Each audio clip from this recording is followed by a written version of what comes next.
In the past week, more and more info from the David case has surfaced that paints a terrifying reality. While the details of the crime are already dark enough, the reason they believe he did it is by far the worst. They claim he did it for the benefit of his music career. While this might not make any sense to you, this is actually the missing piece to understanding why all of this could have happened. And David's music seems to hold all the answers. Today, we will uncover exactly how his alleged crime could have been connected to his success in the industry. By the end of this video, you would likely come to the realization that David wanted to be caught. In just the last few days, prosecutors have revealed how they believe David did it, what weapon he actually used, and how he proceeded to dispose of her afterwards. These are truly dark and disturbing details that make all of this more horrific, especially when you realize he was practically showing us a play-by-play of what he allegedly did in his music videos. His video for Romantic Homicide looks so different after what's being alleged. While many believe this video is unassociated with his crimes because it came out before they happened, the timeline released by the prosecution disproves that. The prosecution's timeline might confirm this song and music video were in fact about his relationship with her. It is now believed David met Celeste back in January 2022. His music video for Romantic Homicide was released in September 2022, 8 months after they began talking. By now, we all know that he included a Celeste lookalike in that video. In the music video, she meets her demise at the hands of David. It's not just the video either. David wrote the song entirely after he first crossed paths with Celeste. Public records show he wrote the track in July 2022, exactly 6 months after their initial meeting. This happens to be the exact song that eventually blew up and secured his major record deal.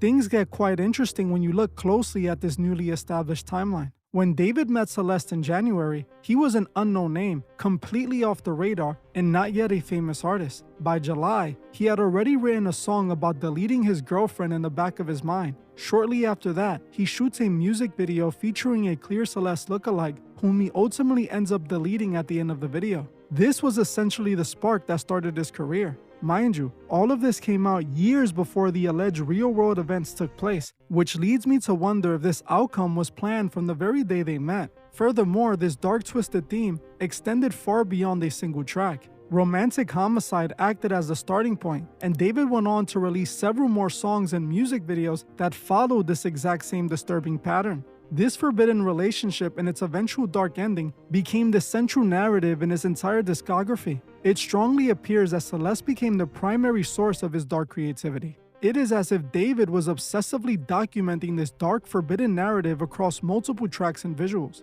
For instance, look at the song Here With Me. While many fans originally saw this as another love song about growing old together, the context completely shifts when you realize it was released during the same period he was allegedly involved with Celeste. He released the song in September 2022 with lyrics that read, "I don't care how long it takes as long as I'm with you." While those lyrics were once vague, now we know exactly what he was referring to.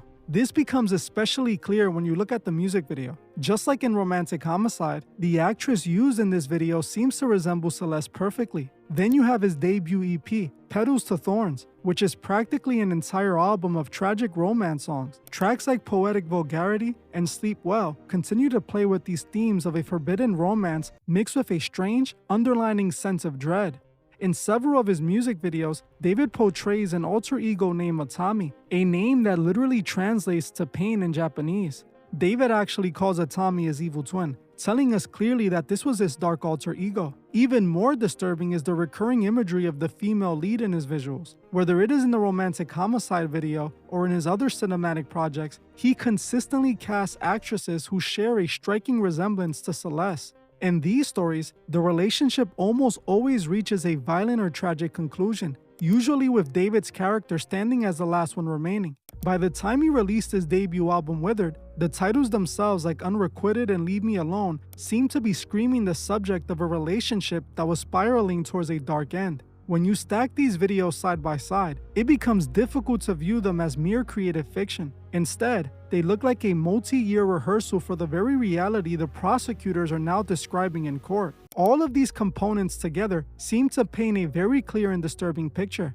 David's entire music career is based on this forbidden relationship, and he told us exactly how it ends from the very beginning. Now, the authorities are telling us that the reason he allegedly did it was for the survival of his music career.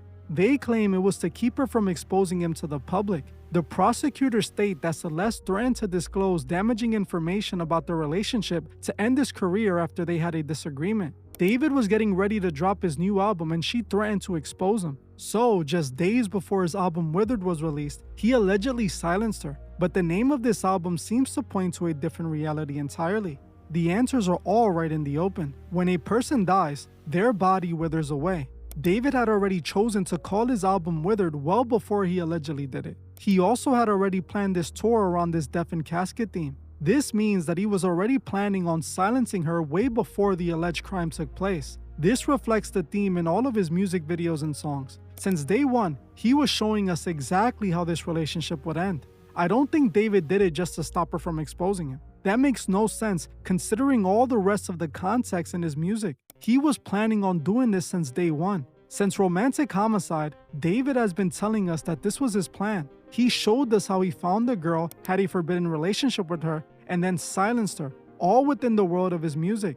Think about it, his alleged real-life actions seem to match this storyline perfectly. David created a fictional character and storyline in his music that reflected exactly what he was planning on doing in real life. While the prosecution believes he might have done it to protect his career, I believe he did it to fuel his career. Think about it. She was the source of the songs that was his greatest hits. They all seem to be about her.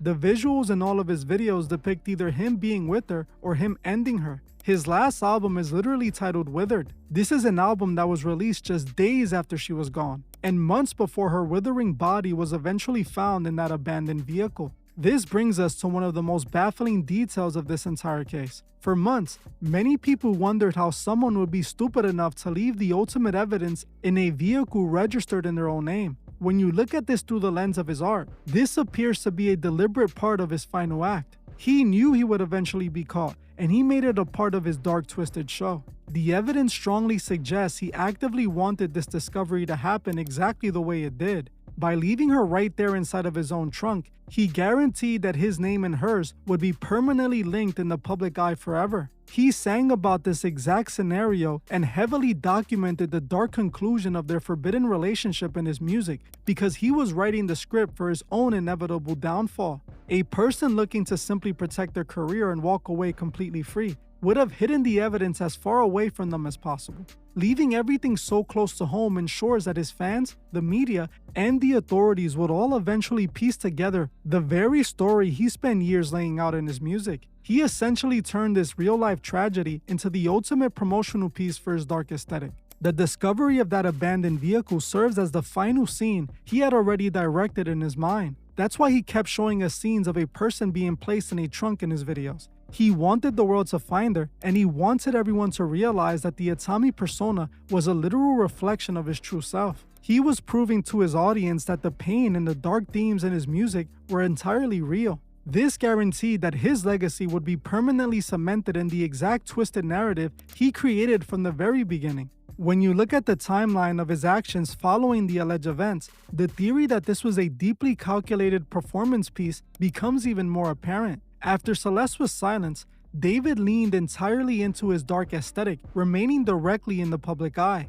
He embarked on a massive tour to promote the Withered album, performing night after night as his dark alter ego Atami. Remember, Atami translates directly to pain in Japanese, and David himself described this character as an agent of chaos during his interviews. He was standing on stage, singing the exact songs fueled by their forbidden relationship, fully aware of the dark reality of what had happened to her just months prior. This level of performance requires a massive amount of deliberate planning. Building an entire international tour around the concept of a tragic ending tells a complete different story than a simple, unplanned moment of panic. The recently released court documents allege that he went to extreme lengths to hide the truth behind his actions. At the exact same time, he was creatively broadcasting his dark storyline to millions of devoted fans. He wanted to be caught.